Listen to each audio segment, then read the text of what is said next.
Hello, everyone. Welcome back to just another esports podcast. Once again, you're joined by me, Nicholas, aka Shady Bacon, and the lovely Kevin Hubris. What's up, everybody?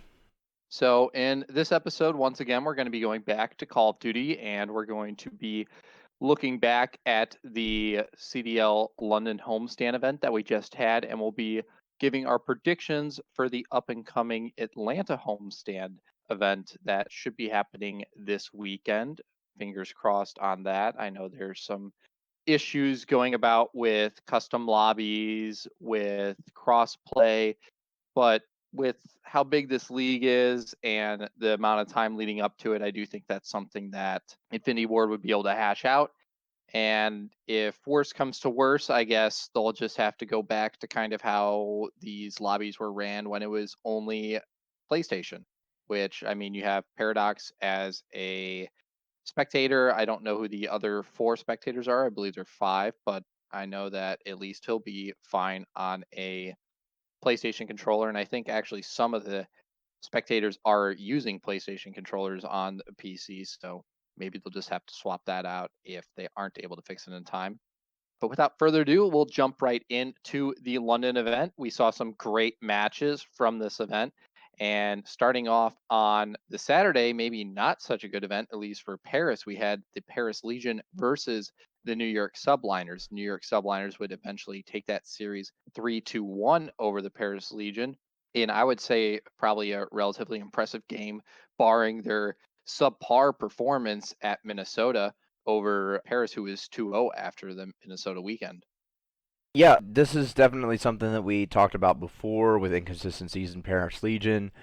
This Saturday, they just flat out did not come to play. The New York Subliners definitely showed that they are a competent team. We had a little bit of doubts about them in the first week, but now that they had a pretty solid 3-1 victory over Paris, it's pretty obvious that New York is a legitimate team. Attach and Zuma are definitely doing their thing, and I'm pretty pleased with the result of the event for this match for the New York Subliners. Yeah, I would agree. I'm even after the Minnesota event, I wasn't too worried about New York as a team. Simply, you look at the players, you look at the coaching staff behind them, and I think down the road they'll be a top five team by the end of the season. I can't remember where I had them in our preseason, end of the season power rankings, but yeah, I'm not too worried about them, and I definitely think they did show kind of what they're capable of in this Paris event, in this Paris match. Even though Paris was definitely underperforming in this one, outside of the gunrunner domination, which they proved to be extremely good at throughout the weekend. But yeah, they didn't really show up on Saturday. They definitely showed up on Sunday. Paris did, and so I need to definitely see some more games out of them to really be able to tell if they've gone out of their inconsistency and maybe this was just a one-off game. Obviously, you don't want to underperform this drastically in a series with how much each of these matches matter in the overall standings of things towards the end of the season. But it was definitely only one match where they didn't really perform on the weekend. All the other ones they performed to an extremely high standard. So it's going to be very interesting at Atlanta to see if this team is consistent or if they still have those inconsistencies that I feared that some of their players would have in Kismet and Zed specifically. Yeah, I think that's a very good point, very valid point. When they showed up Saturday, it seemed like they were not the team that they showed up to be on week one. The difference between Saturday Paris Legion and Sunday Paris Legion was disparate. I mean, Sunday Paris Legion was arguably a top four team. They showed up and they really just put their noses to the grindstone, got to work. But this Saturday with the game against the Subliners, honestly just seemed like they were behind the whole time. Seemed like the comms were bad. Seemed like they couldn't really get a good grasp on any sort of situation. And I'm not saying that it was a complete blowout for the Legion. There was a lot of redeeming factors with it, namely like a decent performance as far as like I mean they didn't get blown out by the Subliners, but at the same time, this definitely gives a lot of hope for New York fans to see that their team actually is, some like they're not necessarily out of the contest at this point. I know that the rest of the weekend for London didn't go as well as they would have hoped, but I think with like you said, with the coaching staff, that they can definitely come back and make something happen. Yeah, and even with this series, one thing hearing from the rumor mill was Kismet was extremely sick on Saturday, and I think you can see a very poor performance out of him throughout the series. One match from this series in particular being the second hard point, Kismet was at a .54, and throughout the series, he was definitely wasn't playing up to what we saw from Minnesota. He was by far the worst player on this team throughout the entire series, and so maybe there is some truth to how he was feeling on Saturday, and that impacted his performance, which is something you never like to hear. But I think New York definitely showed up in this match, and I think they showed up in their London match later on that we'll talk about. And we definitely saw some very good things out of them. So I'm looking forward to their future. But moving on to our second match that we had on the weekend was the Dallas Empire versus the Seattle Surge, with Dallas taking that 3-0. However, it was an extremely close 3-0. Seattle only losing by 25 points in the hardpoint one round in the S&D that went all the way to around 11. And the domination, they only lost by 5 points. So an extremely close series overall that definitely could have gone the way of Seattle Surge in a 3-0 for them. Yeah, so I think the biggest thing right here is, while it was close, and credit to Seattle for definitely making it a really, really close match, it does show that Dallas came out, they came ready to play. Dallas had a lot to prove, like probably more than any other team, arguably, in the CDL coming into this week. They had more to prove than anybody else. By most of the analysts, they were the number one ranked team coming into the season, and losing every single game week one is very hard for any team, especially the number one ranked team. So coming out and getting this win is definitely a good morale booster. Even though the score was tight, they still got a pretty solid 3-0. That being said, it was not necessarily Dallas's, I would say, forte to take this torch and run it the whole event. I mean, they did end up in the grand finals against Chicago, but I mean, at the end of the day, they played Seattle again, and that was pretty much it. They played Dallas, or they played London as well in the semifinals. I wasn't really convinced at Dallas's performance this whole weekend, but I would like to definitely hear your thoughts about it. Yeah, so I think Dallas definitely performed well. I definitely think Dallas, after this weekend, I would put them as solidly the third best team in the game. And I think definitely Illy and Shotzi probably overhyped coming into the season. I don't think they're as impressive as kind of what everyone was making them out to be from the online scrims that were occurring in the preseason. And I don't really know kind of why they aren't able to transition that to land. I definitely don't think it's nerves. I mean, Shotzi's been a Halo World Champion. Illy's a bit more newer to kind of the stage and the limelight, but I don't think his personality, the limelight really affects him too much. So nerves I definitely don't think are an excuse for either of these players. I think it's just getting more LAN experience in Call of Duty. They've gotten plenty of online experience in Call of Duty, but they need to get more LAN experience. And I think throughout the season, since there's one of these tournaments every other weekend, pretty much, and throughout, I think a part of April, it's going to be every weekend. Throughout that, they're going to get a lot of repetitions against extremely tough competition if they go further into bracket play. And so I think that will help this team the most throughout the season. One thing that I definitely think could benefit Dallas and maybe these players, even though they have that veteran leadership in Clayster and Crimsix, is maybe having someone outside of the game that they can talk to, since we do know that Dallas doesn't really have a full-time coach or analyst. Pretty much their coach right now is kind of Tommy. He's acting kind of as that coaching figure for the team. And so I think Dallas could definitely benefit from a full-time coach and analyst to I talk with these players outside of the game. I definitely think that both of those points are valid. Dallas has a lot of experience in online, and Dallas definitely does not have a good, like a dedicated coaching staff. Tommy is only so much. I mean, there's definitely plenty of coaches out there that could very well help Dallas, and any of these teams have plenty of resources. I mean, to front $30 million to even get in the league is, I mean, that's an absurd amount of money. So I mean, paying a coach, few $100,000 a year, it's really just a drop in the bucket. So I think a coaching like an actual dedicated coach would be very very important. I'm sure that going into the season they were like, all right, Clayster and Crimsix, you guys are veterans. You guys have been playing Call of Duty for a long time. You have a 33 world champion, or sorry, 33 time champion in Crimsix, and Clayster just came off the season of his life with E United. Not to mention, I mean, he's been a famous optic player. He's played on so many teams. So I'm sure that at the very beginning they were like, you know what, Crimsix and Clayster could probably just take the coaching position by just being that good of veteran players. But it's pretty obvious at this point that they really need a good coaching staff. Also, the whole land thing. They complained about it in the very beginning, and this week they seem to do a little bit better. But it doesn't seem like out of the realm of possibility to bring in teams for a LAN. I know that we've had event after event for some of these teams, and some of these teams even will go event after event after event, go into an Atlanta.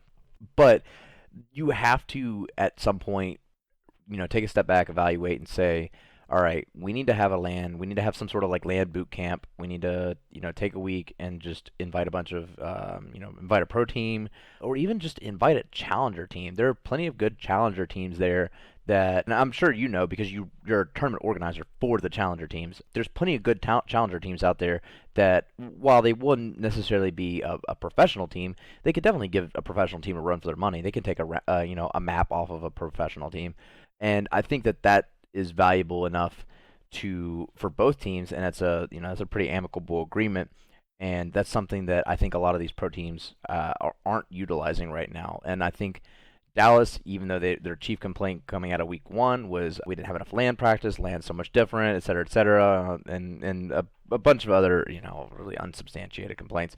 The big chief complaint was that they didn't have enough practice on land. Well, if you don't have enough practice on land, you should practice more on land. So I think that the excuse that they haven't been playing on land is pretty easily fixable by inviting a team that isn't going to Atlanta, just like Dallas, to a boot camp for the week.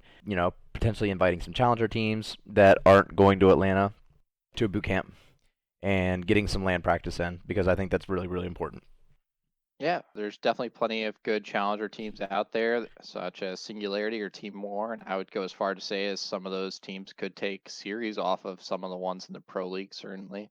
And I think this is maybe one of the benefits for Toronto having a 10-man roster. They can get as much lane experience as they want in their facility since they can scrim themselves. But I do want to focus on Seattle a little bit in this series since they drastically improved their S&D from Minnesota. I mean, they went to around 11 against Dallas, who I would consider top two, top three S&D team in the game, at least based off their Minnesota performance and probably based off their performance throughout this event. But there is one glaring issue I do see with Seattle, which is that you have this one player that is absurdly positive in Octane, and then the rest of the team vastly negative. And there's a couple of teams that have this issue, or maybe it's a stylistic choice. Seattle is one of them. London is another, and you sometimes see it with Paris and Dens being drastically positive while the other players are super negative. And I don't know if this is just Octane is the one AR, and so everyone else is just baiting for him and he's getting the kills, or if it's him actually just playing this good individually. And if it is a stylistic choice, to me, it doesn't make sense. Since you look at the top three teams, you look at Atlanta, Chicago, and Dallas, and you look at their stat lines. And every player on the team, it has a very even spread of kills. You don't have anyone absurdly positive and you don't have anyone absurdly negative unless there's a bad game. For the most part, everyone is around the same positive and negative threshold with two or three players being positive and then two players being negative. Unless it's a very good series, they may see four positive and one negative, or all five of them slightly positive. And that's usually what you want to see in these respawn game modes, is an even spread of kills and deaths among the players, and some commingling of maybe, like, because in my eyes that means that they're playing as a team effectively on the map. And so you are seeing some of these teams pick up wins. I mean, in hard points, Seattle picked up some in the Minnesota event.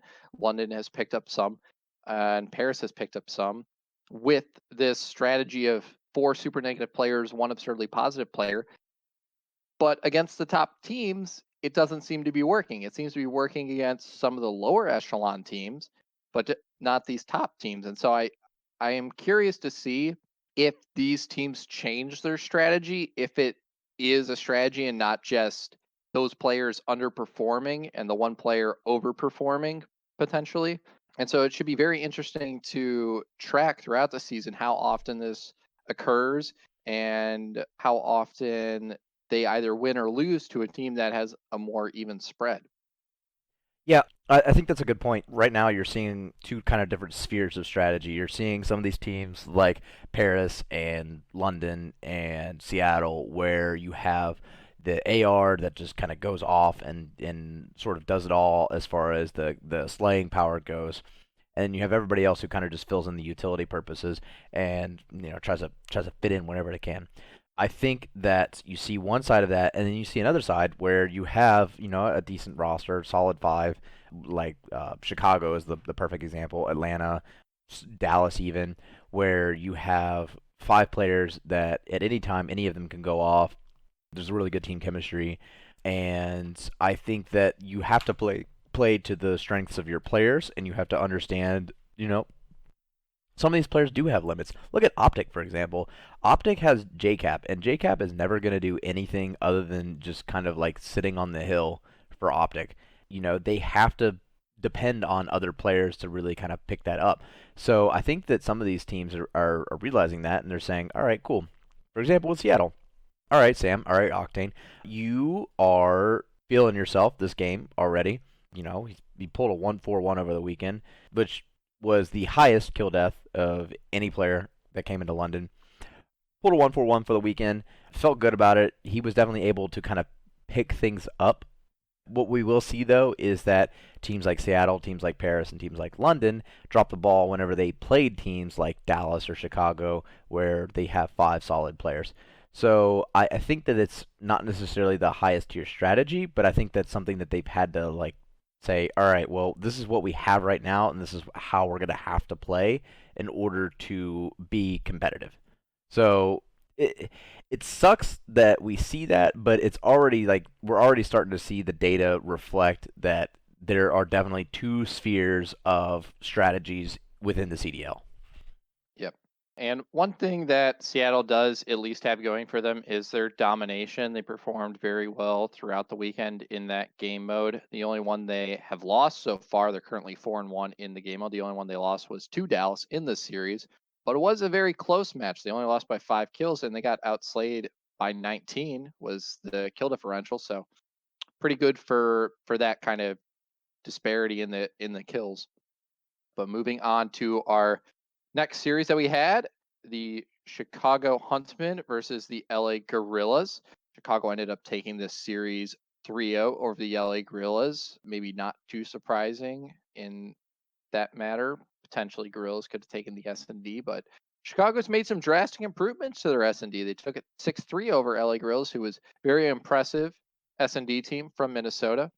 And overall, throughout this series against the LA Gorillas, the Huntsmen kind of just decimated them in all the game modes outside of the domination, which was very close, 169 to 167. But outside of that, stellar performance from the Huntsmen. I think that's to be expected, really, against I would say, subpar Los Angeles Gorillas team.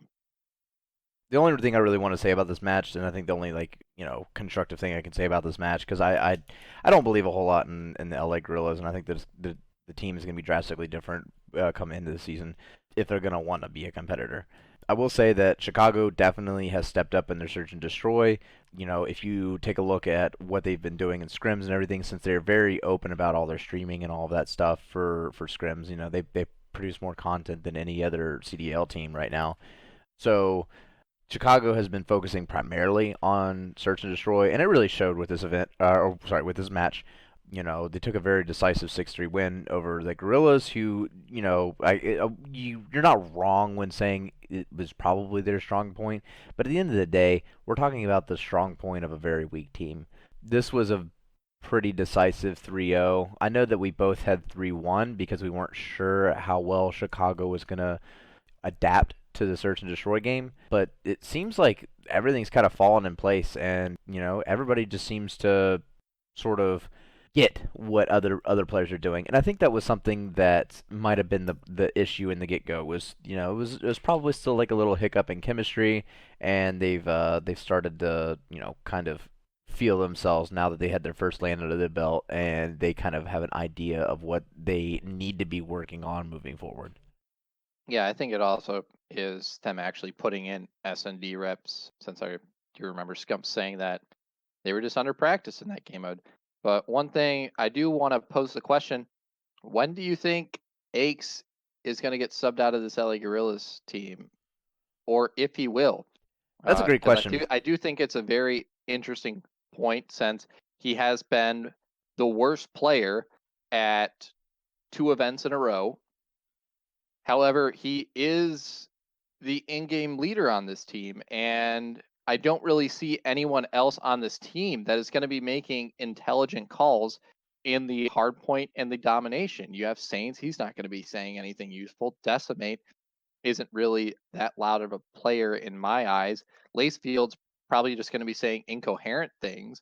And then the only other guy you really have is Aqua, but he's mostly known for being a good S&D mind, as two of the other players out of the four that I mentioned are also S&D minded players.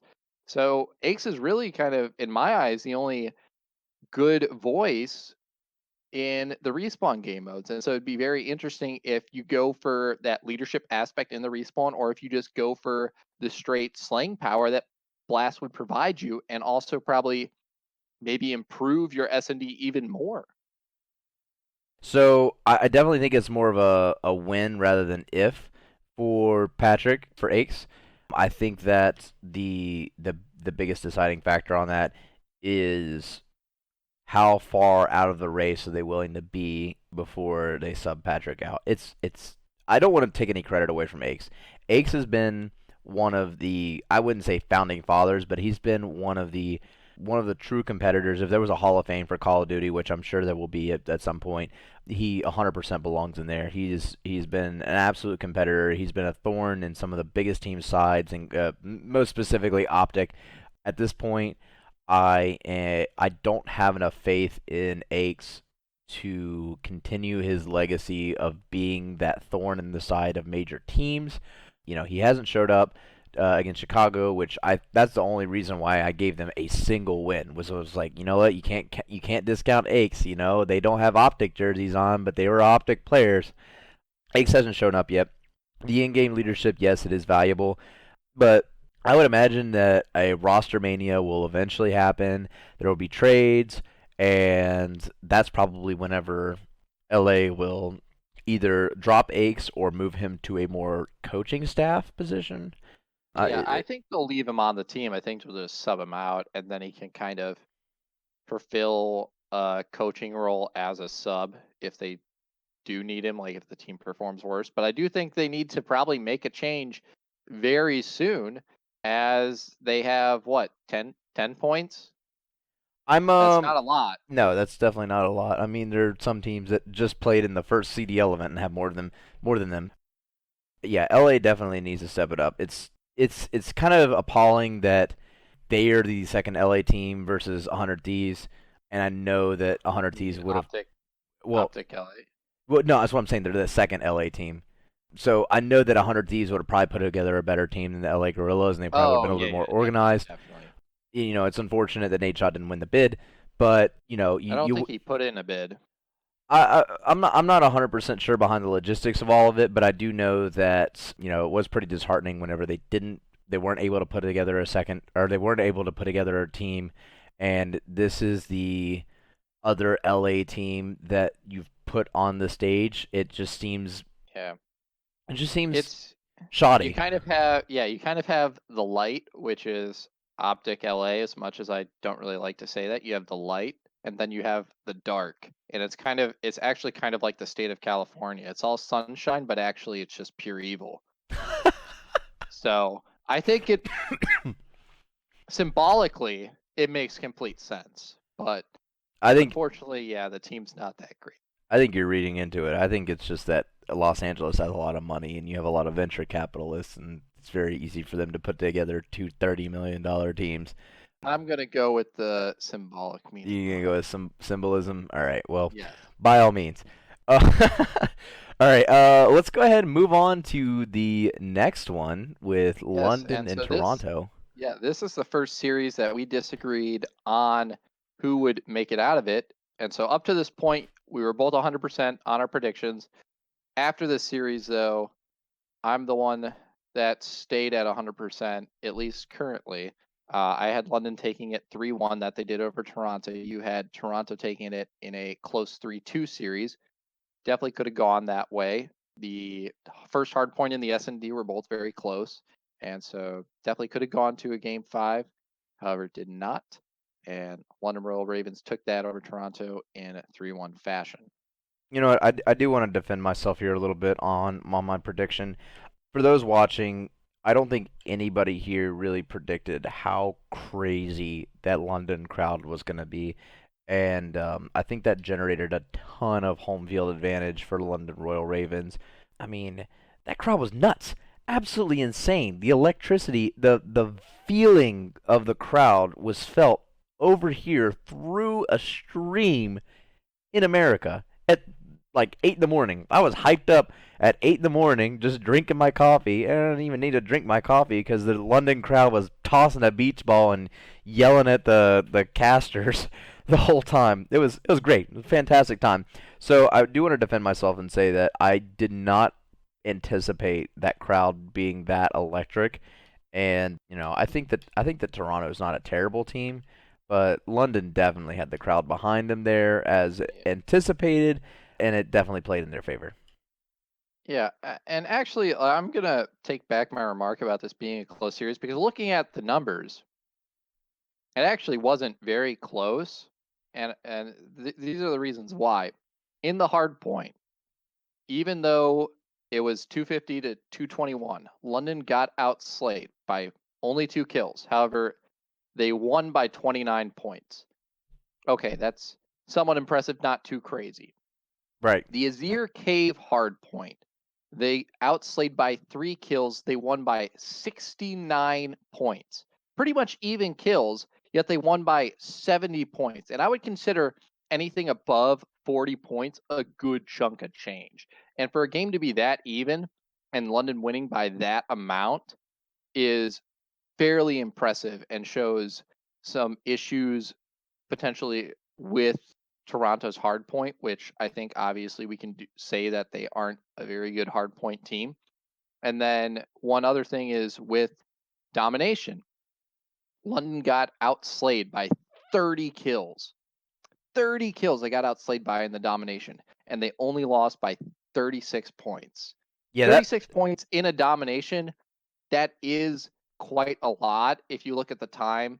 If it's a 2 cap to a 1 cap, that's 3 minutes that has to be held. That's obviously a little different since you have the neutralizations, and so it can be a 2-0, and so that's not as crazy as it would have been before that neutralization patch came into play. But still, getting outslayed by 30 kills and only losing by 36 points is quite impressive in my eyes. I think to highlight this for those listening, and the statistic where they lost or they got outslayed by 30 kills and only lost by 36 points is a huge thing, and we'll probably end up going back and talking about that many times throughout this season. That's an outlier and a half. for anybody who isn't necessarily savvy on the data, 30 kills is substantial in any game mode. Yeah, 30, especially with a 5-second respawn timer. yes. That's how many? That's like 3 minutes that there's at least one person off the map. That's at least 3 minutes where Toronto's in a 5v4 situation against London. And I think that's something that's also really important. And a lot of these players, they are trained. They know, hey, four just went down. We can push. We can do this. We can do that. They watch the kill feed. They anticipate all this stuff and they communicate and capitalize on it. That is one of the biggest things that separates a pro team from a lot of these other teams is that they watch that kill feed and they can understand the in-game scenario better than any other team, and they can communicate that and strategize and plan for the win based on it. So the fact that London was able to keep it that close with a 30 kill deficit is absolutely mind blowing. It speaks volumes on London's ability to kind of I guess pick themselves up, dust themselves off and keep going. But it also talks about how much Toronto has to outslay in order to just pick up one map. So I think moving forward, yes, while London didn't necessarily get the 3-0, the game that they lost, they really put up a solid performance in light of everything, and this very easily could have been a 3-0. Yeah, and while I am being very hard on Toronto, I'm going to be very hard on London here. Luskins put up a stellar performance, but then once again, it's kind of like that Seattle team. In that hard point, Luskins had a 2.06 KD on his team. He was positive 19 in kills. Everyone else on his team was absurdly negative. You had Dylan at a 0.66, rated at a 0.73, Jared at a 0.84, and the only one that was around even was Scraps at a 0.96. Meanwhile, on Toronto, everyone was around a 1.0. The worst player on their team was Looney, only -2 in kills at a 0.91, and the person with the best on the team was Methods at +3 kills at a 1.14. So you have these two very different like stat lines looking at the team.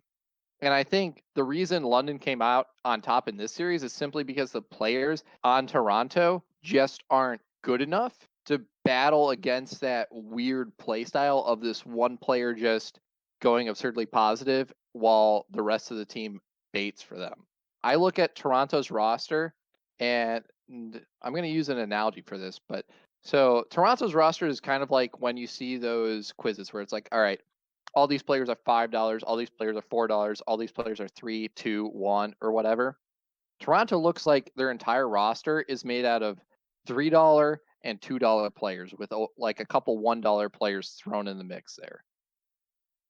Meanwhile, London, they broke the system and they got a bunch of $4, $5 players on their team. So It's yeah, it is funny though that you do mention that. You see a lot of those on Twitter where they have like the $1, $2, $3, $3 or $4 or $5 teams. You have to build a team. A lot of people comment on it, whatever. It's fun. I think the reason why London was able to really do that, and something that Paris was also trying to capitalize on, was that a lot of these players are trying to just stay regionally, and London was able to get a really really good group of guys that are all English, and I think that that's a huge advantage for London, and it's something that they were able to capitalize on for a little bit, but at the same time, this was their event, they had it, and now they aren't going to have another event this year, and they're going to have to come back to America for every other nope, event. there's one more London event. Is there? Yep. I don't know when it is. I want to say it's in like June. Oh, well then So it's towards the end, I but there stand is one. corrected. Anyway, Yeah. I think you're not wrong. So Toronto definitely has been trying to scrap players from different areas, and I'm not really sure what their ideals were whenever they were putting together this team. I'm sure that they picked up methods first, and then they were like, all right, who's left? So that's gonna hurt them in the long run, but at the same time, they do have more subs than everybody else. Yeah. So But they Going back to a point I made in the first podcast, I don't know if that's going to benefit them or hurt them. I know it will benefit them practice wise, but in the long run, it might hurt them. I mean, they made a change after Minnesota where they only played 2 series. They swapped to bans. And while that was most likely a communication issue that they wanted, since Metals isn't a native English speaker, it still worries me that they made a change that quickly. And you can either look at that in a positive light or a negative light. It's like you want the team to be the best as possible as quickly as possible, but it's also, are we making, you also have to look at it as, okay, are we making a change too quickly? We've practiced with Metals leading up to Minnesota and we're automatically going to London in like pretty much a week and a half. Do we really want to make that? Is it really worth it to make that swap and throw in a new player into the mix with limited practice? In my eyes, I would have actually waited in event since they're not going to be at the next. They're not going to be at Atlanta, or actually they are going to be at Atlanta. But I would have waited for a break where they're not going to be at a homestand to make a change, so they have enough time to practice with that new member and build up that chemistry that they might be lacking within the team. Yeah, that is something that you always have to take into consideration is, while you may think you have the best five, best individual players, at the end of the day, this is a team event, and working on that chemistry is something that's going to be a trial and error thing, especially for teams like Toronto, where you do have a lot of resources as far as substitutions go, and I think that's something that they're going to be working on moving forward. It's hard to tell whether or not making a change this early on was the right call. I think that they probably were like, you know what, we're going against London in the very first event. We're probably going to end up a losers bracket after that. Let's go ahead and make a change and see if we can capitalize on it and see if that works for us. And if it doesn't work for us, then no harm, no foul. See you next event.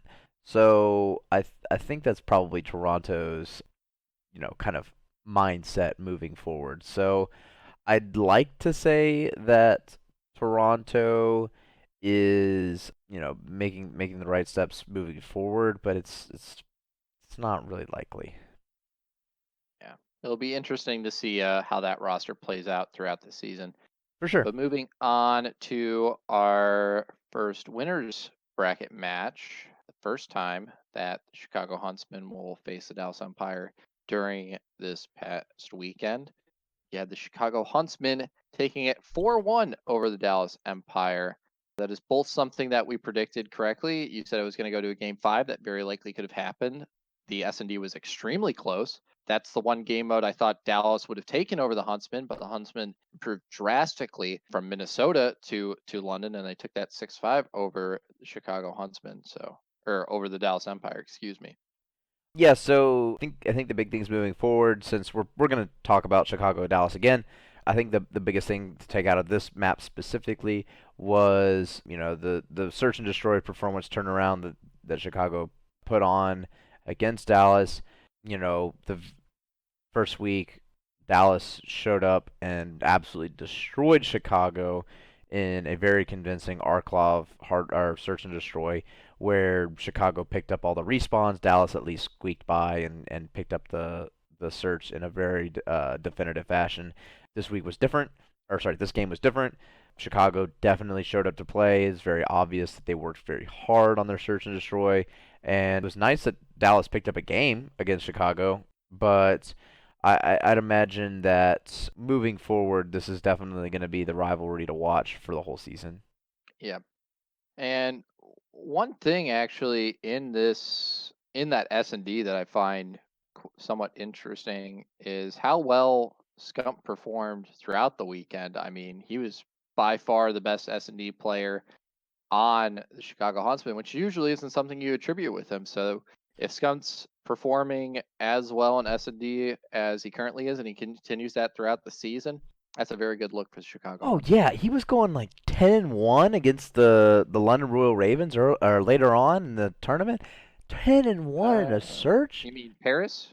Sorry, Paris. Yes, the Paris Yeah. Legion was the game 5. I think it was by round 5 or 6 he was already 10-1. It was Yeah. absolutely obscene what Scump was doing in the search. And that's good though. It's good to see Scump, redefine himself as one of the best players in Call of Duty. These past couple of Call of Duties, it's been kind of, well, Scump's still a good respawn player and everything. That's something that we've definitely seen change. I think the change of scenery and, having a more established life and a house and a girlfriend and a dog and everything has kind of definitely changed his mentality, and it's nice to see him come back and I guess reclaim the throne of Call of Duty. So not being a big Optic fan or anything like that, but it is nice to see that not all of the older players are dwindling away as we think of for Aches. Yep. And so moving on to our other winners bracket match, we have the London Royal Ravens versus the New York Subliners. This is a matchup I predicted. You thought it would be New York versus Toronto, obviously, since you said Toronto was going to be taking that series over London. You had New York taking it over Toronto. I would have probably agreed with that. But it was London versus New York, and the London Royal Ravens took it 3-2 over the New York Subliners in a reverse sweep, dropping the first hard point in an extremely close game 2 S&D, and then taking the next 3 maps, going all the way to a game 5 round 11. Yeah, so this was definitely a really exciting match to watch. It was nice to see London really pull off this reverse sweep. It's always nice to see a reverse sweep, even if it's not necessarily the best result for your team. It's rare enough to happen that it's something to speak on. I think the biggest thing that attributed to this reverse sweep was part of it was the crowd, but part of it was just London seemed to kind of get into their groove as time went on. It seems like they were not necessarily firing on all cylinders those first 2 games, and then as the time went on, they just started to learn how New York played. They started to see how they reacted to certain situations, and they were able to capitalize on it better than New York. I think moving forward, the adjustments that New York makes mid-game will probably be better, as they got punished by London in a reverse sweep. That's something that leaves a sour taste in your mouth, and as a team, and you definitely don't want that to happen again. They were so close to winning in a 3-0 fashion, and then they blew it all. This also speaks volumes on momentum and the psychology of momentum in sports in general, but especially in Call of Duty. You have teams like Chicago, for example, who have so much momentum that it almost seems impossible for them to lose. And then you have teams like New York who drop a game in game 3 and then just lose all of their momentum to a home team in London. Yeah, I think momentum's even more important in esports in general, at least for Call of Duty, because you're playing multiple matches a day, usually. And so if you win that first match, you get that under your belt, you start to pick up momentum throughout the day, and you just kind of build off of that throughout each series over and over again. But moving on to Sunday, our first Sunday match, we saw the Seattle Surge versus the LA Guerrillas. And this is where I make my first mistake. You had Seattle taking this 3-1. I had the LA Guerrillas taking this 3-2. I thought Seattle was going to drop both of the S&Ds, and I thought the LA Guerrillas were going to be able to sneak out at least one respawn. They snuck out a respawn. They took the first S&D, but they lost the second S&D in around 11. Both S&Ds actually went to around 11, and LA Guerrillas was up 2-0 in the series. So this was actually a reverse sweep for the Seattle Surge. So quite impressive from them.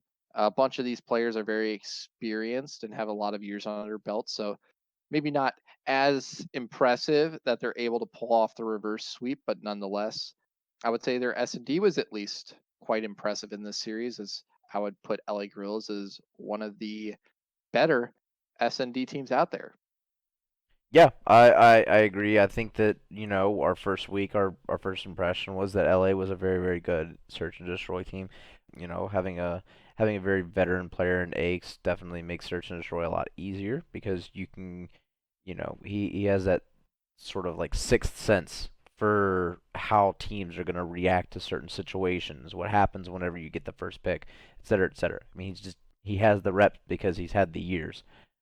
I think that I picked Seattle because I believed in Seattle's ability to win those respawns, and I still believe in Seattle despite their performance going through this event.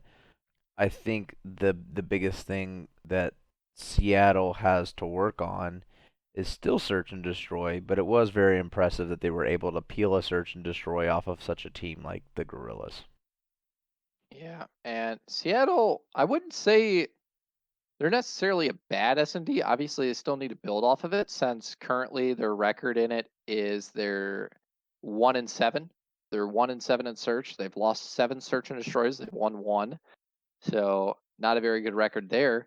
However, 4 out of those 7 search and destroys have gone to around 11. So they're at least dragging it out. They're making it go the distance, and it seems like they just can't win that round 11. They were finally able to win it against the LA Gorillas in the end there to take the series, but you do want to see them at least turn that into a 50% round 11 win rate or better, ideally. And hopefully they'll be able to take this week off and improve upon some things. I know one thing they're definitely going to be doing is Enable is hitting the bench, and they're bringing in, I believe they're probably going to bring in Pander to fill his spot. And so that we do see Seattle making a change quite early on into the season. And I think this is probably a good time to make it since they aren't going to be at Atlanta. So they have plenty of time to practice and get Pander accustomed to the roster and playing with these players. If it was me, honestly, I think Enable at the end of the year would have is going to be the better player to go with. And so it'll be interesting to see if he goes to another roster or if they're able to keep him and maybe have him build up his ability and get up to the level that they expect him to be at and I expect him to be at towards the end of the season. And so I think that's going to be something quite interesting to pay attention to in the coming weeks. Yeah, I think it's going to be a kind of a motivator more than a detractor for Enable to see some bench time to ride the pine a little bit. Enable's a fantastic player. Enable's proven himself time and time again, year after year, and I think he is one of the elite players in the pro league. I think the biggest thing for Seattle right now is that they don't necessarily have a player that has that real clutch factor. I mean, Damon is one of those players that back in the day when he was playing on complexity, you could argue very much that he had that X factor. But I don't really see anybody on this roster right now that is really clutch. You could argue Octane, but even then, I don't really feel like Octane is that clutch of a player. And I think Enable and Octane had players like Kenny and Priesta who were very very clutch, and that's what dragged a lot of 100 Thieves success last year. But I think clutch factor is one of those big things that does drive game, round 11s, and I think that's something that wherever you have that player that can make the big play consistently, that's a huge difference in these close games. So I think that's something that they're missing right now, and maybe Pander's the answer. I'm not sure. I don't know enough about Pander, and I don't know enough about the team chemistry that Pander is going to fit into when it comes to Seattle. I will say that best case scenario, if Pander comes in, he's everything they ever want, and Seattle becomes a top tier team with Pander on it. Enable is not out of the pro league. There will be teams that will be looking and shopping around for players like Enable, and he will very very quickly be picked up by another team. He will not sit the bench for very long, even if Seattle decides that Pander is their guy. Yeah, no, I agree. And I think it'll be very interesting since I do believe typically Pander is main AR player. And so maybe Seattle is planning on running 2 main ARs. I know I saw Enable running an AR during some of their matches. So should be quite interesting to see.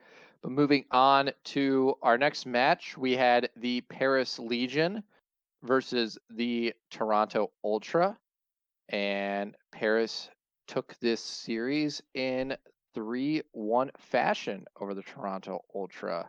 Once again, you kind of see Dens putting up some stellar performances as the rest of his squadron runs in front of him as little human shields. Yeah, little meat shields. Some little meat shields. But yeah, quite impressive. I guess somewhat impressive victory. Toronto not too good of a team, but Paris really showed up on Sunday. This was their first match, and this is kind of was their stepping stone to build momentum. Yeah, like I said in the very beginning of the podcast, Paris as a Sunday team, as a day two team, is a top four team. It is as far as consistency goes. I know we argued back and forth before week one about how Paris's consistency was definitely called into question. I think the only real consistency that they've had between these 2 weeks is that day one they don't do anything, and day two they seem to just be lights out. It'd be great if they could find what's making them successful day two and apply it to day one.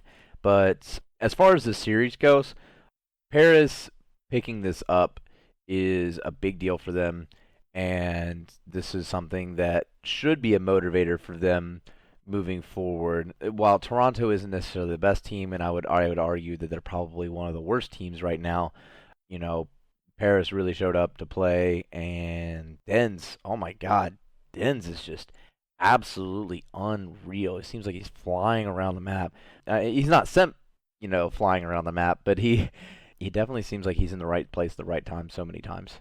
Yeah, he's not a full-blooded wizard; he's a half wizard. Yeah. All right, so not too much else to say with that series, so we'll move on to another series where there's honestly not too much to say, as it is a little bit of a rematch. We have the Dallas Empire versus the Seattle Surge. Once again, the Dallas Empire take that. However, Seattle Surge did get a map in this series. They were able to take the domination this time around. Seattle ended the weekend 4-1 in domination, so definitely their best game type, and something I hope they continue to be successful on, since that third game mode, that swing game mode, can really help teams, as we did see a couple reverse sweeps this weekend. Picking up that, having a solid third game, picking up that win can help really build momentum and lift up the players' spirits in a series where they might be down 0-2. And so I think it's really just kind of their hard point in their search and destroy that they need to build off. But Empire looking good against some of the lower seeded teams, and I don't really have anything else to say. Unless you got something, we can move on to the next match. No, I mean Dallas is good. What more is there to say? Not much, really. So we'll move on to the last part of kind of that GLS bracket style group stage with the Paris Legion versus the New York Subliners. And Paris handed them a hot and steamy 3-0. The hard point and the domination look close in score. It was 250 to 231 and 170 to 162. However, if we look at some of the stats for the players, Paris got outslayed in that Ramaza hardpoint. I know you were saying New York, you should start playing Ramaza hardpoint because that was the only thing that looked good against London. I don't know if they really want to keep playing Ramazda Hardpoint after this one, because they outslayed Paris by 16 kills and they lost. Yeah, this definitely calls into question the consistency and maps with New York, and this also kind of highlights that Paris does have consistency issues, but whenever they do need to come to play, they definitely come to play. I think that New York taking the first map this weekend in London was, I guess, enough motivation for Paris to come back, take a little bit of time and say, all right, this is what we did well on, this is what we need to improve on. And it seems to me that New York is having a difficult time making transitions mid tournament and making those adjustments that they need in order to stay ahead of the competition. It seems like they had a really good plan coming into this and they stuck with it too much, You see a lot of things where it seemed like they were kind of running their heads into a wall per se. It was like, oh, well, this used to be a door, and now they're just running into a wall, and that's not necessarily the a smart thing to do because they aren't adapting properly. And I think this map really highlights that New York definitely needs to start focusing on adaptability and reacting to situations rather than sticking to a very strict and coherent game plan. Yeah. And I want to see teams stop playing Paris on Gunrunner Hardpoint. They're undefeated on it. They're currently 5-0 on Gunrunner Hardpoint. The only team that seems to have any semblance of reasoning in their vetoes is Chicago. They played them on St. Petro and they beat them on it. Yeah. Smart move. And I don't know. I can kind of see why. I think in most of these series, Paris is being that team A, and so what most likely is happening is they're banning. They're probably they get since they're team A, they get first ban, so they're probably banning Hackney. I would assume since Team B gets the last ban, so they pretty much gets to pick the map since there's only 3 maps, and then they also get to pick the side. So it's kind of like a weird. It honestly, I think it's a weird thing with the rules since Team B kind of they get to pick the map for the Dom, and then they also get to pick their side, which should never really be something that happens. So I'm assuming that's kind of how that's occurring, and that's why you keep on getting either Gunrunner or Petro. Is just simply because Paris is they're banning Hackney domination. But it also does seem one thing that I do notice when I'm looking at kind of the maps that are getting played in the Paris series and then also with I guess London is the European teams seem to have very different map pool from the rest of the CDL teams. And for Paris, to me, it makes sense since for the majority of kind of the preseason, they were in Europe. And so the only teams they had to scrim were challenger teams. And when I look at the map pools and I look at kind of what the challenger teams are playing, their map pools are extremely similar. During the challenger bracket, saw a lot of Ramaza, saw a good number of St. Petros. That was kind of like the two big things I noticed that were different with the most of the North American teams. You're going to be seeing Gunrunner and Hackney pretty much all the time and maybe some Azir Cave thrown into the mix there. Yeah. But for the most part, those were like the 3 main maps for the North American teams. And so it's quite interesting. I think this gives Paris Legion a bit of an edge since they do have a lot of experience on some different maps. And it kind of, I think, maybe throws some of the North American teams off a bit with that different map pool. I think that's important to highlight. Seth Scump, he talked about that in an interview. He said the one thing that they really want to work on going into Atlanta is they want to work on their weak maps. They want to kind of start pushing those, getting the reps in on those maps, so that way they can be a more complete team. Maybe that's what it was. It was an eye opener for them, and I mean, good on Paris. I think this was a win overall for Paris going into this event. It answered some of our consistency issues. I think there definitely needs to be at least one more event before both of us really can, and I'm sure you'll agree, before both of us can really make a good judgment on Paris as a team. And I'm sure that after Atlanta, we will probably redo our power rankings to kind of reflect that. Yeah.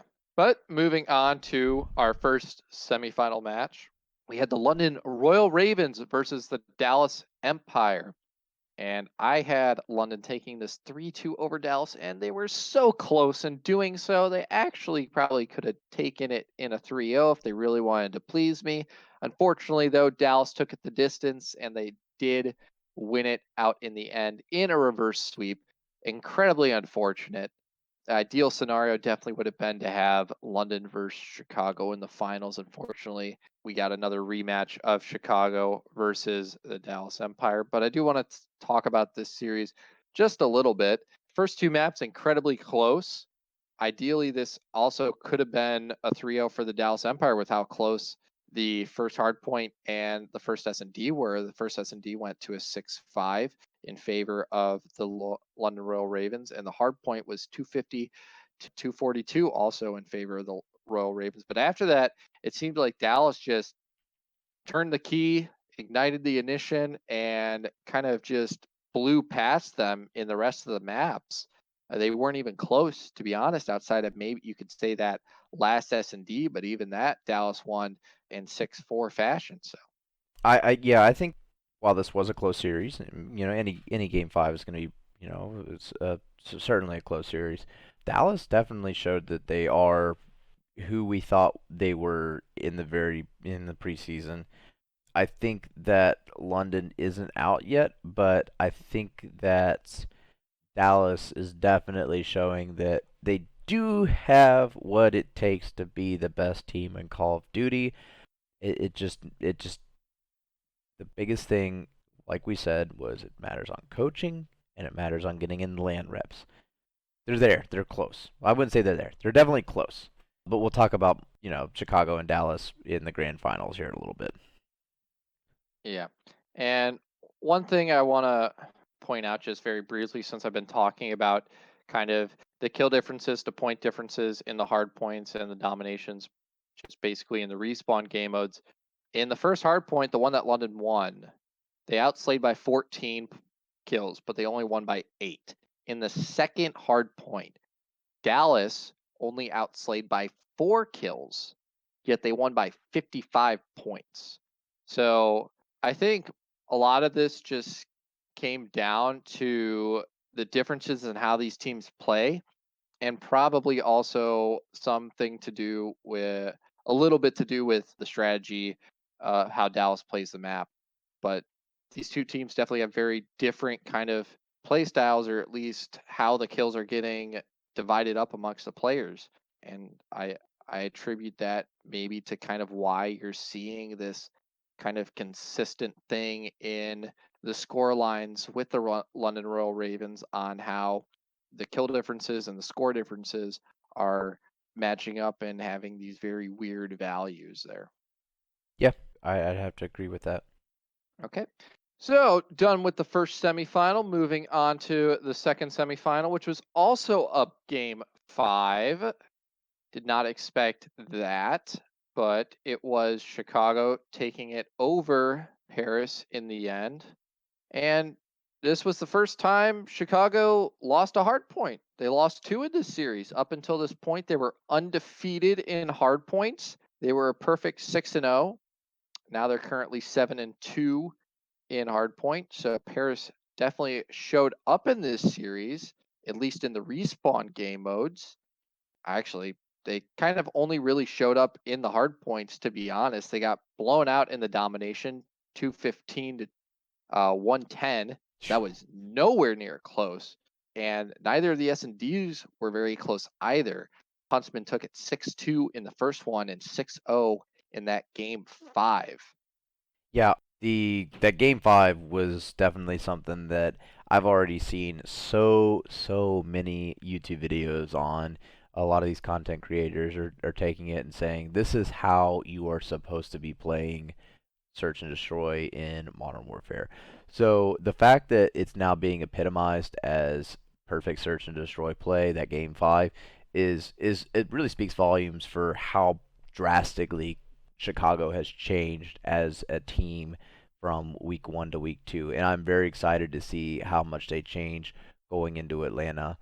The fact that Paris was able to take Chicago to a game five is a success story for Chicago, or sorry, for Paris. Like I said, we still need to see another week of Paris playing in order to really say yes, Paris does have what it takes to be one of the top teams in the CDL.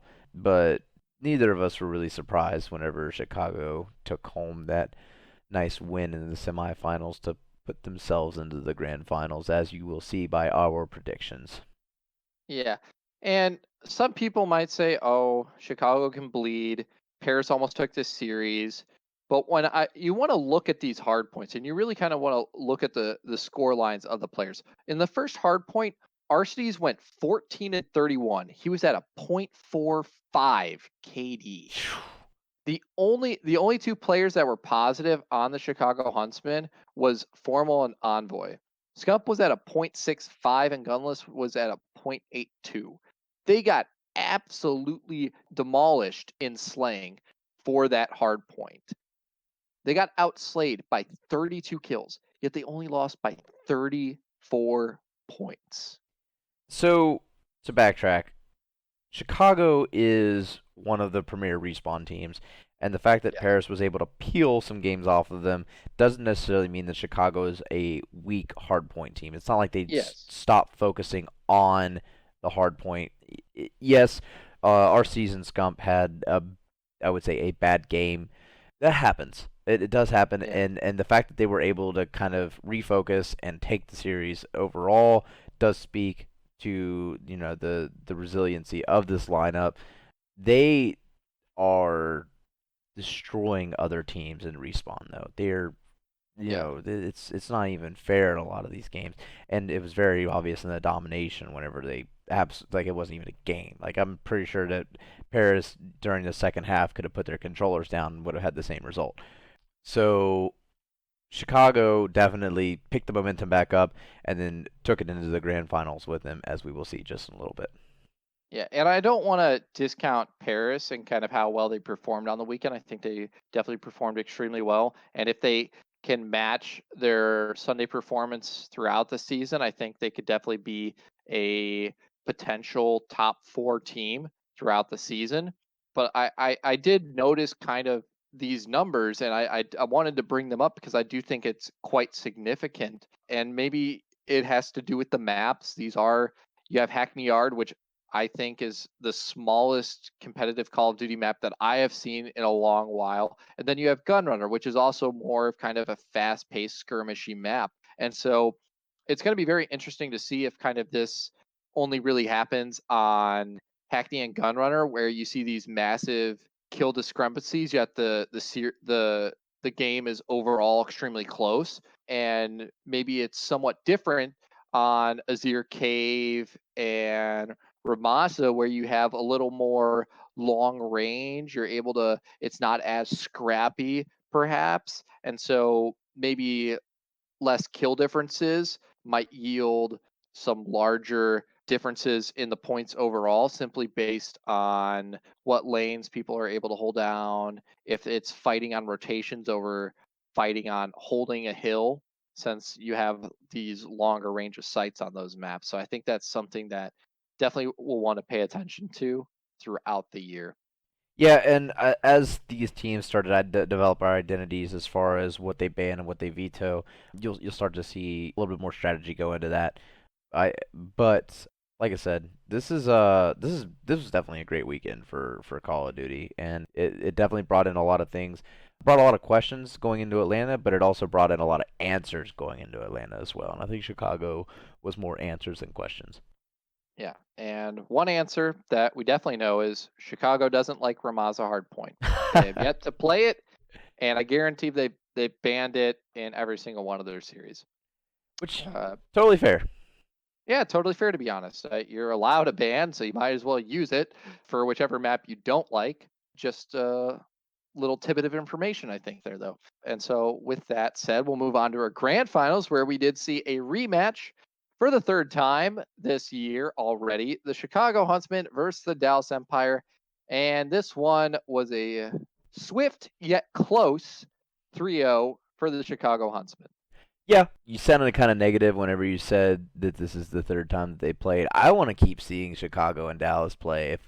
If every event that they're at the same event together, because I know Dallas is not at Atlanta, but every event that they're the same event together, if they get a play, I'm going to be very, very happy. And I was very happy that I predicted that Chicago and Dallas would be in the grand finals. I'm not super, super happy that Dallas did not show up to play, but I also think that reading more into the situation, getting a little bit more background, and now that it's come out about how the tournament was about to close, like the people were getting kicked out of the venue. They were trying to just get things going.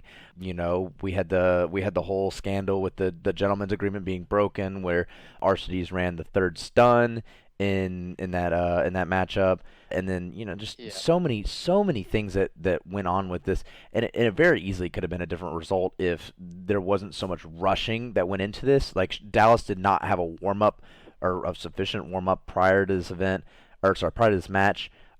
This Chicago literally had to stand up from one side of the main stage to literally the other side of the main stage and make all brand new classes, and weren't able to kind of have that sort of banter as to who's going to run stuns, smokes, and flashes.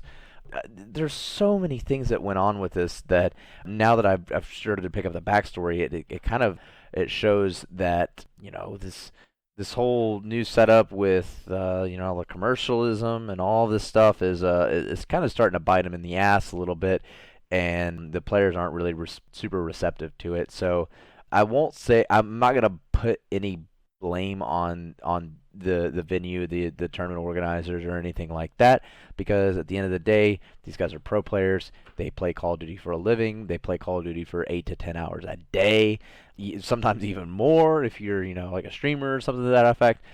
You can't be blaming little things like stuns, other things like that on whether or not that would have been a decisive matchup.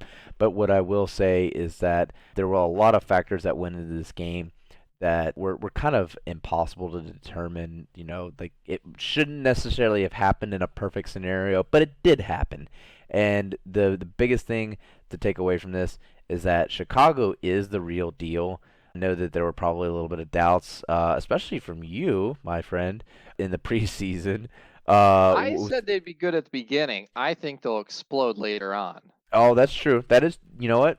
That is true. I will rescind my comment. So Chicago is definitely one of the top teams right now. I'd say top two between them and Atlanta, and that will be decided next week whenever Chicago is going to Atlanta to play with Atlanta. I will say that Dallas didn't necessarily say, "Oh yeah, we're just gonna fold every time to Chicago," but this is also one of those examples where where Crim6 really just needs to get the monkey off of his back and needs to stop focusing on, "Oh, I'm playing against Scump and Formal," and just say, "This is another game. I need to get my head in the game. I need to get my head out of my ass," and just say, "This is a game. I am getting paid to play, and I need to perform." Not, "Oh yeah, those are the guys that they beat me up and stole my lunch money," or whatever, or whatever petty thing that Crim6 comes up with, the flavor of the week. It's tiring, it's exhausting. Every time he posts something on Twitter, I always have something snarky to say back to him because it's super super annoying, and I think that he's coming off as a really like cringy pseudo super villain for the CDL. I know he's trying to like generate hype or whatever, but it's really annoying, and you got to stop, bud. I'm not even gonna lie, Ian. Stop it, Yeah. man. And I think that mindset can really help add nerves to your team, and more so just like annoyance to your team. It puts pressure on them Yeah, absolutely. It through puts through through unnecessary through your pressure on him. attitude, and it makes it like you never want to be around someone that's mad when you're not mad about something with them, especially if they're like your teammate, because you feel like he's mad about this.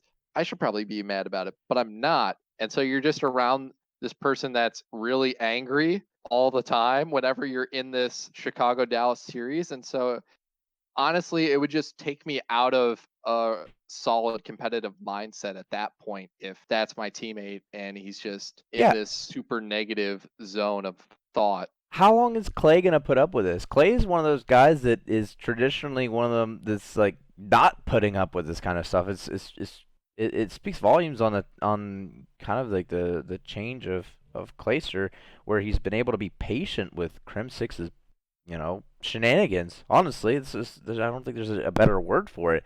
Clay will not put up with this the whole season, and I'm sure that they're having conversations behind closed doors between him, Krim, and Tommy that are probably in definitely not in favor of Crim6, and I think that that's definitely something that needs to happen in order for them to really demonstrate that they are one of the top teams. If you're going to be a top team, you cannot be influenced by emotions that much, and I think that that was one of the big deciding factors for this Dallas team is one of your best players has to play Chicago not once but twice in a weekend. and you keep losing because this guy cannot get over, the fact that he was, like I said, whatever petty thing he wants to be mad about. It's a, it's a game at the end of the day. Like, you need to be focused on the fact that you're playing on a main stage for a lot of money, and forget that, all this drama or other BS that, you've got going on. It's tiring. It's tiring, and I'm sure that, there's a market for it somewhere else, but, there's those of us that want to watch the sport, and, there's, I'm sure that there's a very small minority that want to watch the soap opera. So if I had anything to say about this whole series, I'd say Crim Six, get your shit together. Yeah, I would say just chill. And I think once Dallas gets one win over Chicago, which I do think they'll eventually beat Chicago, I don't see every single time these teams match up throughout the season, Chicago taking the W. That'd be quite impressive if they were able to do that against a top three team throughout the entire year. So I think after Dallas maybe gets that one win, they'll be able to relax and just look at it as another matchup that they do want to win, but maybe that they don't have all this extra baggage added onto. I wonder Uh, how many times a team has beaten another team 3 times in a row in Call of Duty history. Historically, how many times has actually happened? Because it was one of the big things that made me pick that Dallas was actually going to pull this off against Chicago. But, like, how many times has that happened? I know Nameless brought it up, but how many times has that genuinely happened in Call of Duty or just in esports in general? It just doesn't happen that often, yeah, and there's got to be something else that's going into it. I don't know. That would definitely be a question for the history buffs. But as I am not a history major, we'll move on to the future with the Atlanta homestand. And so we'll give our predictions for that series, with the first matchup we have being the London Royal Ravens versus the Florida Mutineers. And both you and me have the London Royal Ravens taking this in 3-1 fashion over Florida. We did not see Florida at the London homestand, and so I do think that can benefit Florida extremely, since they did get some added practice. However, it was not land practice, so I think that does benefit London a little bit in that aspect. I don't think the practice that Florida got is essentially going to make them a step above London, where I think Florida will get the most benefit is being able to have seen all those games that London played. They went to 2 game 5s during the homestand in London. And so I think that's a lot of data for Florida to use to go into this series and look at it and really create a game plan. However, I do think London will be able to take this series. I think looking at the the roster on London, as if we see Dylan, I don't think we're going to see as poor of a performance as Dylan at this event. I just don't see that happening with how good he was throughout the Black Ops 4 season. I think Scraps, he just needs to elevate his game maybe slightly. Wuskins, if he can keep where he's at, and we have those two players step up just a bit, then I definitely see this London team moving to probably a consistent top 5 team throughout the entire season. And I think Florida will probably take maybe the S&D or maybe a respawn, depending on how, if Dylan shows up or not. I could definitely see this series going in favor of Florida in a 3-2 fashion. However, I'm going to say London 3-1. Yeah, so I think, yes, while Florida has a lot going on with Pristini, and I mean, his twin Alec Arces has been playing lights out for Chicago, and Pristini's definitely taken a step up in the Florida Mutineers roster, and he's definitely taken the team captain role with stride. This London Royal Ravens team, they just have more experience. I think their roster just in general is better with more depth and more experience than the Florida Mutineers, and this is a pretty confident 3-1 in my opinion. Yeah, I could definitely see this series being close, but I am going to have faith in the London boys, and I do think they'll take the series in the end. But moving on to one where I don't think we either of us have any doubts in our mind It's the Atlanta FaZe versus Optic Gaming LA. Both of us have Atlanta taking this in 3-0 fashion. I've heard OGLA's been improving and have improved quite a bit. So maybe we'll see this go to a 3-1. But that's as far as I really do see this series going, unless some sort of miracle does occur and it goes all the way to a game 5. But even in that case, I see Atlanta taking that game 5. It's just simply how good they are in S&D, unless Slasher comes over there and JCap come over there and they bully the kids and they cut off their fingers or something. I see Atlanta taking this series. Yeah, if there's any game that was a lock for this weekend, it is 100% Atlanta is going to steamroll Optic. Atlanta is special. Like, and whenever I say special, I don't mean, this is oh yeah, they're like a special team. They're gonna be like a good playoff team. No, Atlanta is a special roster. We really haven't seen a Call of Duty team like this in a very long time, where you have just five absolute superstars on one single team. And I think that they not only do they have the movement down for this game better than any other team in the pro league by a large margin. They're also, their gun skill is phenomenal. Their map skills phenomenal. The communication unreal, and they're just a young team full of guys that want this win. So you're as Optic, as a brand new Optic team with a bunch of new faces, you're going against easily one of the best teams ever to be assembled in Call of Duty, and you're gonna say that you're gonna pull anything off of them? Maybe one map. It's hard to tell with domination. I think domination as a third map is a very wild card map at this point. Maybe later on down the road, whenever teams have a lot more reps with domination, you'll see a lot more of a consistency in the teams, like Seattle, for example. But there's no way that Atlanta loses this. I'm just gonna go ahead and go on the record. Atlanta 100% wins this one. It's not even a competition. Yep, I would agree with that statement. Moving on to another series that could potentially be quite close and kind of polar opposite to that Atlanta OG series. We have the Minnesota Rocker versus the Paris Legion. So this is the first series that we're going to disagree in. You have the Minnesota team taking it over Paris 3-1. I have Paris taking it 3-2. This is a Sunday game, so it is kind of up in the air as to whether Paris, we see Saturday Paris on Saturday, or if we see Sunday, quote unquote, Sunday Paris on Saturday, which is the real Paris. Find out next week. Yeah, right. And I think that's a very deciduous factor. Is the only consistency that we have right now is between day one and day two pairs. I picked my 3-1 result where Minnesota wins solely based on the fact that Paris, as a day one team, they struggle to find their footing, and they don't quite they don't hit the mark. Paris is a good team.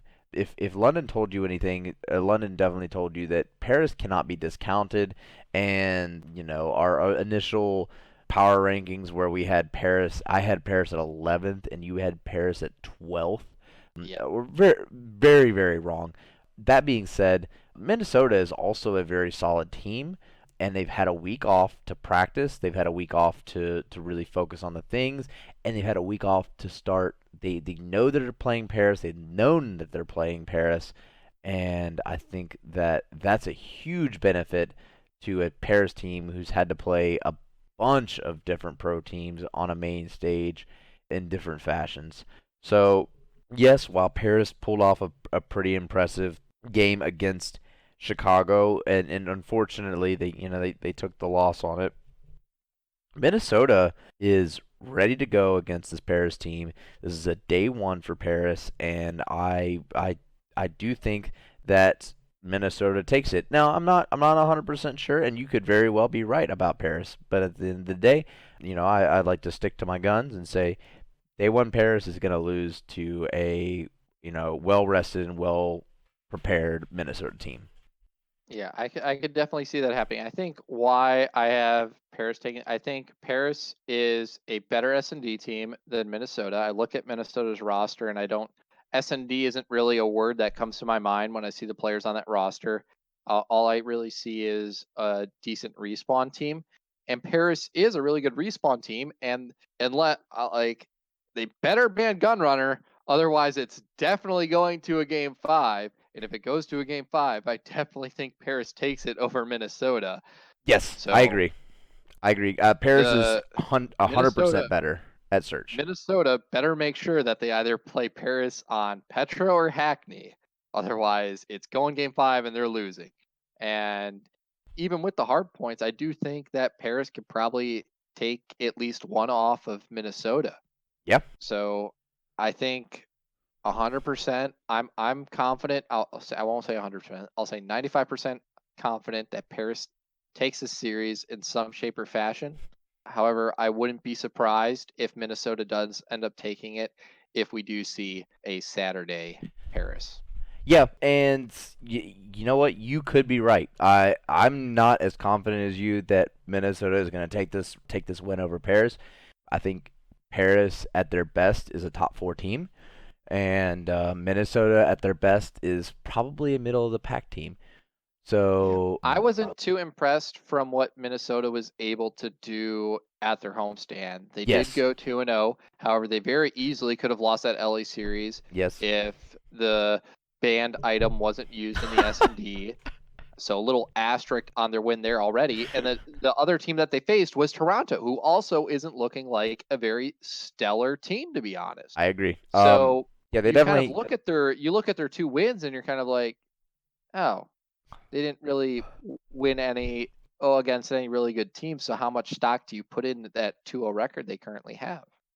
Yeah, and you're not wrong. You know, they played two. I would argue are probably some of the worst teams in the Bottom CDL. four.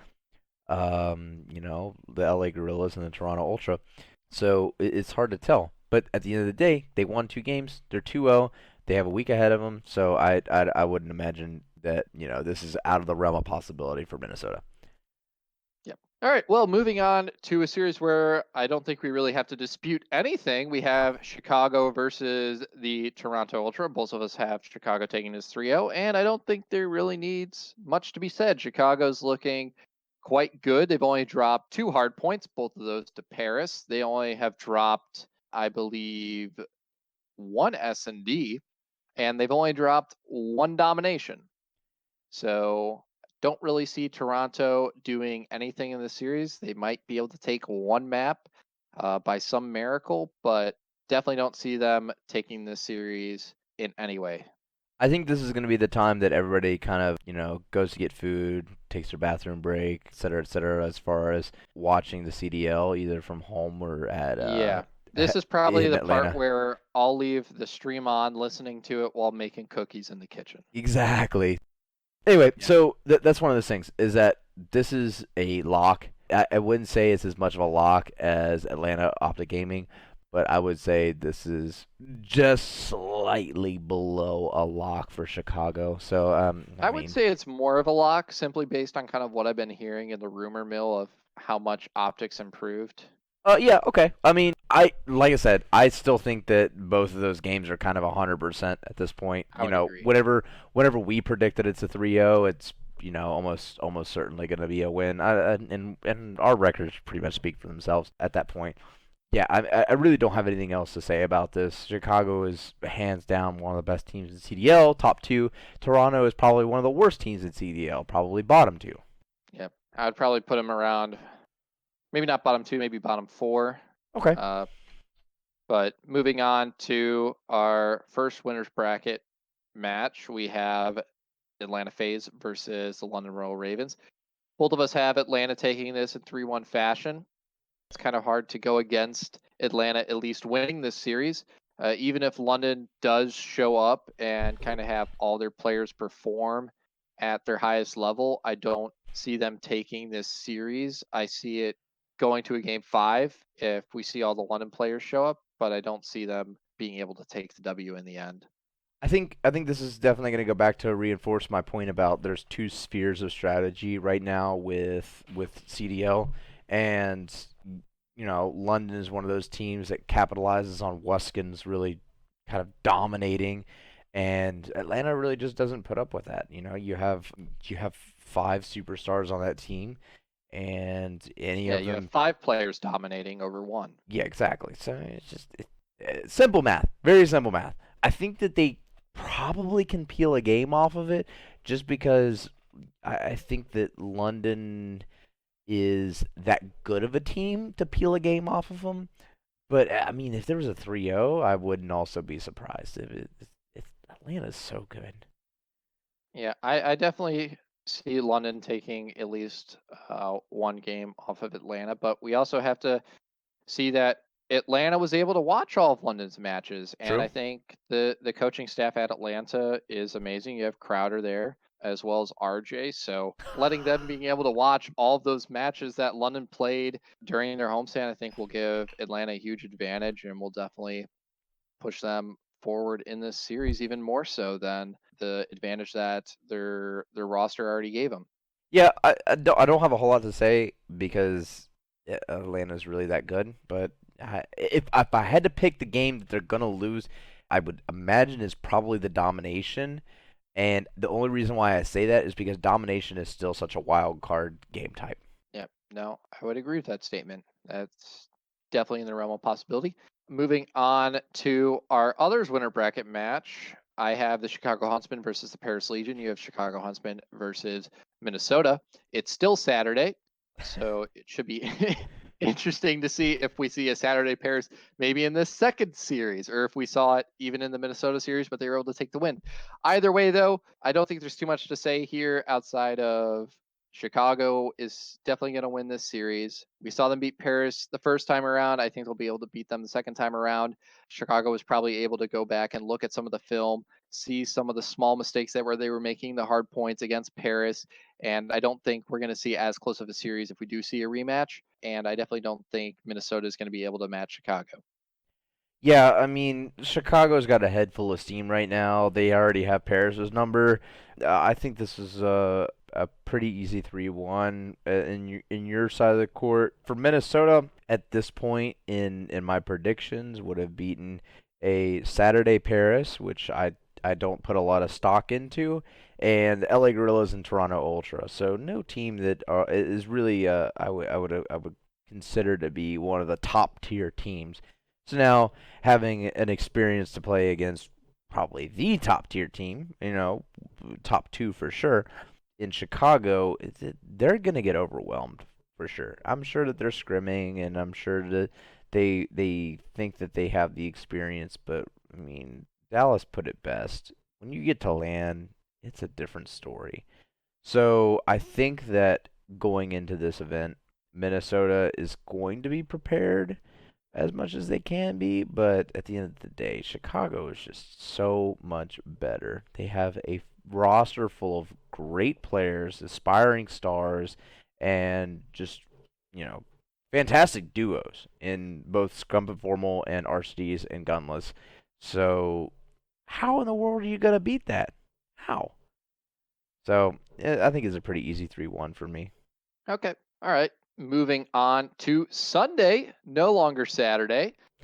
We have our first losers bracket match in actually, I believe they're changing up the schedule so that it's 8 on Saturday. I think I was hearing from Maven during a podcast, but so that might change some predictions in the future.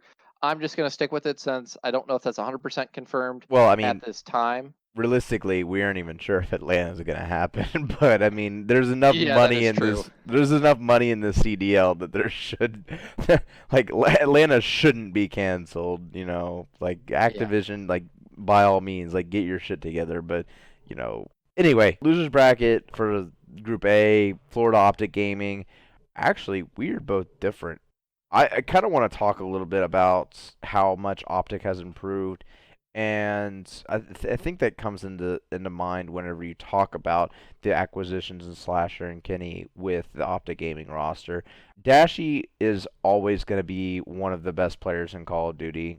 At this point, it's not really hard to contest that.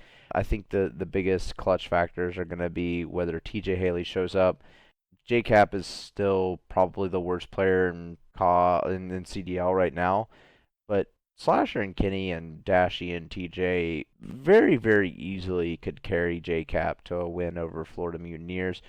Pristini can only do so much to really prepare his guys to take on the Green Wall, and the Green Wall is motivated, to say the least, Yeah, to but I take a think win. we saw some really good things out of the rest of the Florida Mutineers. I know I was extremely surprised by how well Frosty performed, and then you also have Havoc and Mox on that team who were stellar players last year and have been looking to be relatively decent players this year. I can't remember who is the fifth man on the roster. Sorry, Skies.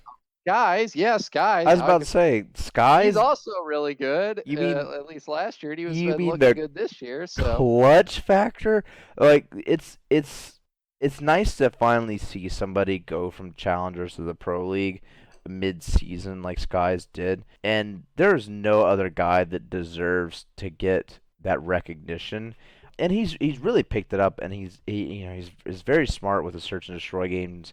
And I think that's probably going to be the really deciding factor is how well Skies performs in this Florida Optic matchup.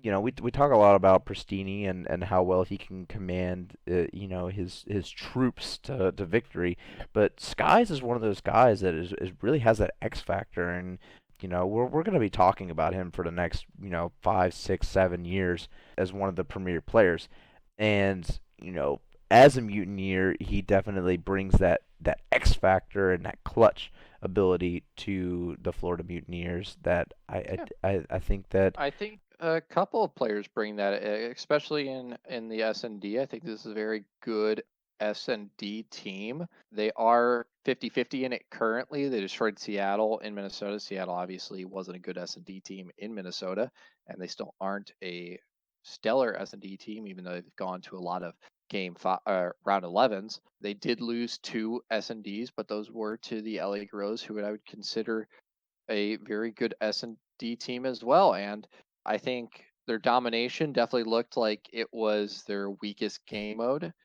So hopefully over the week that they during the weekend that they weren't at the London homestand, they were able to get a lot of good practice in for that. And then their hard point didn't look too bad either. They took both of them against LA. I don't think LA is good at respawns, but they were able to take one against Seattle, who during at least the Minnesota event and also some of the at London looked like a very good respawn team. So I will say though that I imagine this series to go to a game 5 at Arklov. I think that Optic is going to go with the Arklov because it favors a sniper, and I don't imagine any better sniper in the game than Dashy. And he's proven himself time and time again. He's run up through the pro league being a sniper. I mean, he sits in top hostile and he gets a pick. And a lot of the times, he could probably get one pick. He could probably almost get two picks. You could probably say anytime they're on defense, they can get two picks with Dashy as the sniper. And that's such a huge momentum shift in a round whenever you go down to a 3v5, especially with a sniper like Dashy who can just watch the bomb and do more than enough for JCap. I think that Florida will have to really think about how they're going to play JCap more than anything, and also conversely, how they're going to play Dashy. So it really does come down to what the game 5 actually is, what map it's going to be. If it's a favorable map for a sniper, if it's a good map for a sniper, Optic has this. I mean, they have the best sniper in the game in Dashy. yep. I think that's one factor that definitely comes into play. I think also it honestly depends a lot on how much Optic has improved. Everyone's saying that they've improved a lot since Minnesota, and so it'll be very interesting to see kind of the caliber that they're at currently. I think one thing we've been talking a lot about this Game 5 S&D between these two teams, and one thing we have to keep in mind is that it's no longer 2 minutes; it's a minute 30. Yes, So that's a teams aren't going to be huge able to wait. difference. Yeah, teams aren't going to be able to wait on their dead silence to charge for these rounds. So they will have to make moves a lot quicker. I really do like the change from 2 minutes to a minute 30. I think that entertainment wise, you need to have a faster search and destroy. And if it wasn't highlighted by London enough as the tournament ran to time and they were almost ushered out of the venue, the minute and a half search and destroy definitely picks up the pace of the game and favors a lot of weird strategies such as like a 1 MP5 down mid lane. It, you see a lot of interesting strategies that come about because of the minute and a half. That being said, like I said, it does come down to what maps really favor sniper rifles. If it's a pick search, if it's a Arklov search, then it probably is going to end up in the favor of optic. All right, moving on to our others losers round one match. I have Minnesota versus Toronto. You have Paris versus Toronto. Both of us think that Toronto's going to lose the series 1-3. And I think based on kind of what we've been saying about Toronto, a lot of that is self-explanatory. And so if you're okay with it, I would like to move on to the next series, the next losers round. Yeah, absolutely. I mean, we're talking about a Sunday Paris team versus that very weak Toronto team. I'm definitely down to move on Yep. to the next one. So the second losers round, whoever wins this goes into the semifinals as the second seed. I have London versus Florida, as I have Florida taking that, beating out Optics. So you have London versus Optic. Both of us have London taking this 3-1. And with how close I think we said the Paris and Optic match could potentially be, we'll pretty much count those teams as the same. And I think London is just a step above either of those two teams at this point, simply based off of kind of the performance that I've seen from them at Minnesota and then as well at the London homestand. Yeah, I mean, it's pretty obvious to say that like regardless of who London is gonna play, London is in this game, and London is gonna advance on. They seem to have everything going for them. While Jerd didn't have necessarily a great event at London, Dylan definitely had sparks of greatness. Wuskins was the star of the show, and they are already developing that team chemistry, and I think they're doing very very well to promote that. And I think the momentum they're going to carry from London will benefit them greatly going into Atlanta. Yep, I agree. I think as Wuskins keeps performing at or close to the level that he has been, you see Scraps keep playing the way he is, and you see Dylan return to form just a bit. This team is going to be a very scary team throughout the rest of the year. For sure, Moving absolutely. moving on to our last losers round. We both have Paris versus Minnesota. They got their different ways, but for this series, a bit of a rematch. We both have Paris taking it this time around. Yeah, I mean it's a Sunday Paris team, like we said, the only consistent thing is that Paris shows up day 2 and doesn't show up day 1. I would like to see that happen, and I think that this is going to be a huge huge event for Paris to determine the real consistency and the true power ranking of Paris as a team. But, based on what we've seen so far and the data that we've collected, Paris is highly favored in this match. Yep, I would agree. I had them taking it the first time against Minnesota. I have them taking it the second time. And so I don't think there needs to be much said after that. Moving on to our first semifinals match, we both have the Atlanta FaZe versus the Paris Legion, and we both have Atlanta taking that 3-1 fashion over Paris. Paris hasn't looked super amazing in the S&D. They haven't looked abysmal, but they haven't looked stellar, and that is Atlanta's best game type. I think realistically the only map that Paris could take against Atlanta is the domination if they're able to get that Gunrunner Dom pick through. If they don't get that, they might be able to take a hard point, but I definitely don't see them taking more than one map off of Atlanta in this series. Yeah, I mean, if I said 3-0, you wouldn't disagree with me right here. Atlanta is just that much better than everybody else, and I think it's going to be highlighted with Paris. Paris did put up a good performance against Chicago, but I think a lot of that has to do with Paris's ability to play maps that weren't favorable for North American teams, like you highlighted. Atlanta is going to be prepared for that moving into this third week. I think Yeah. that not only is Atlanta going to be prepared for that, Atlanta's been prepared for that, and Atlanta is going to. I don't even think it's a competition at this point. You have an okay search and destroy team versus historically one of the best search and destroy teams in Atlanta. I mean, Yeah. like their kill deaths the first week were unbelievable, absolutely unbelievable. Yeah, it's just you've got five superstars on the team. You got the Tiny Terrors.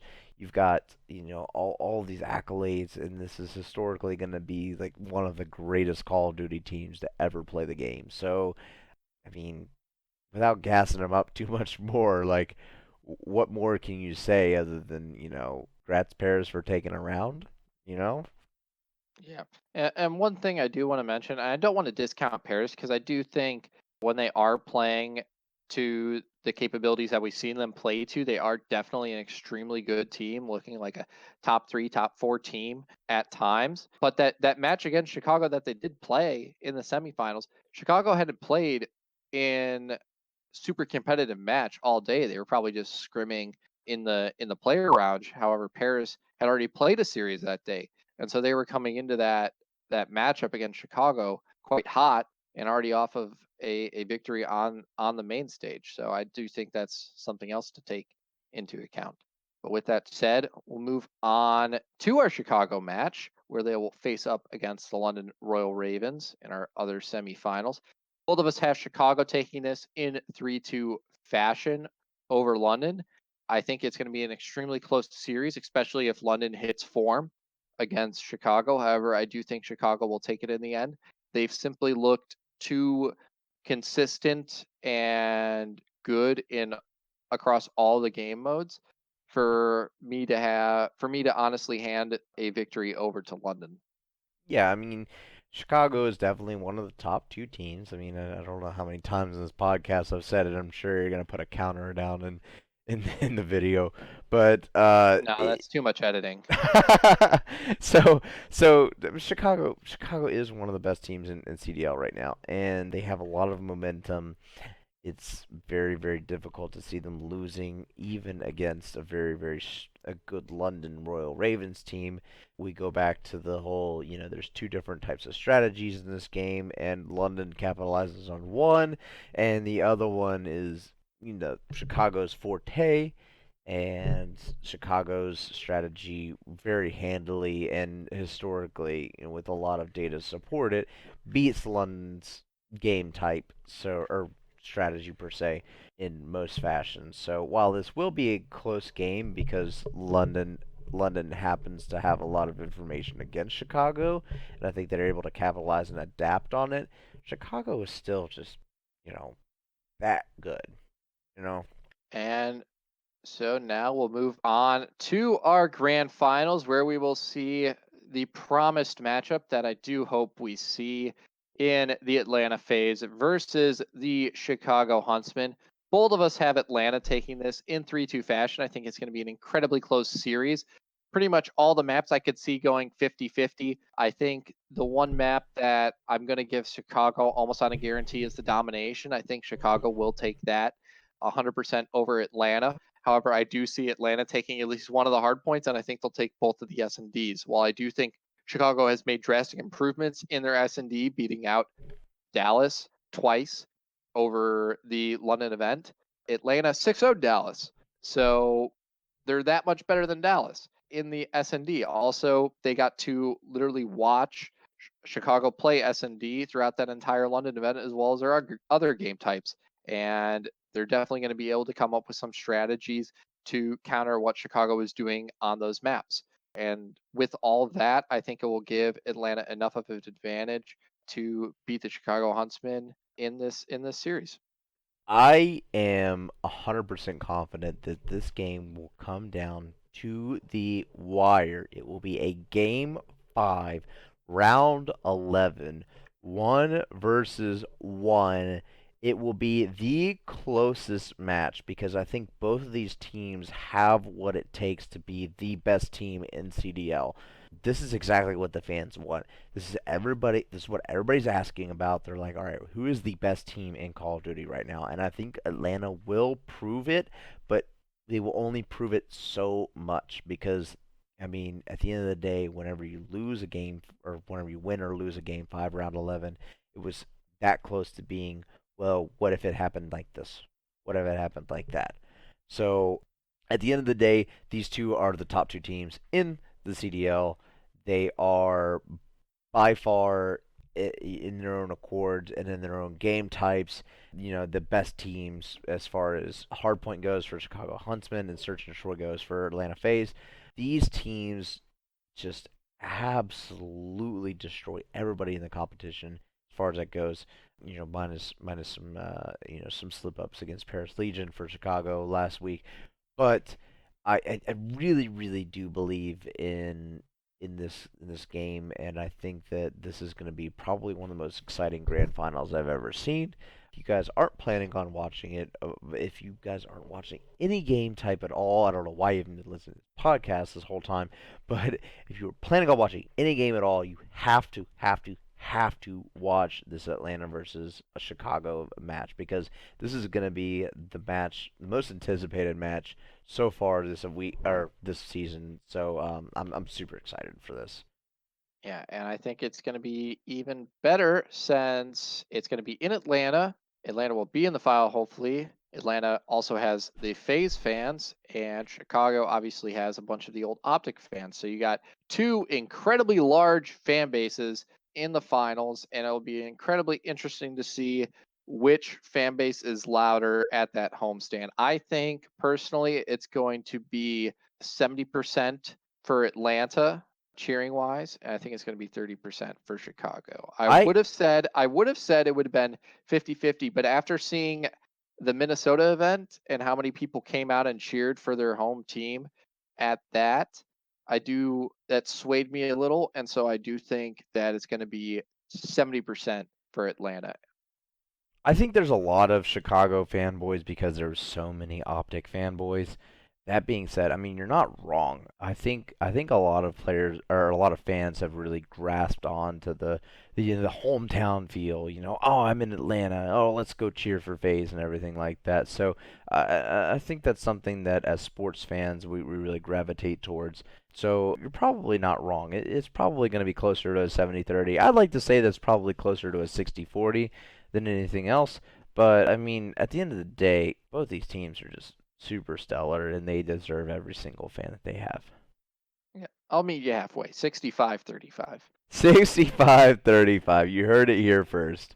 Yep. All right, everyone. Well, that wraps up this episode of Just Another Esports podcast. I hope you all enjoyed listening, and I hope you guys do all watch the Atlanta homestand event, as I do think it's going to be a banger. So, Absolutely.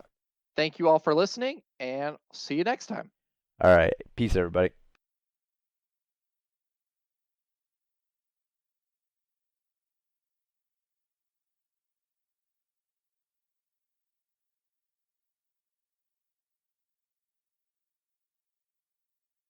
And again, in that first hard point, they got outslayed by 6 kills, but they only, I guess, actually, it was a relatively large loss. They lost by 36 points. I was going to say, bring up the point that maybe with it was on Ramaza, and so getting out slayed by 6 kills and having that kind of point differential is actually. I'm just gonna scratch that point. I'm taking it out. Fuck. That was. I don't even know where I was going. I was going. I was gonna talk about something I wanted to talk about, but then I went completely awry, and so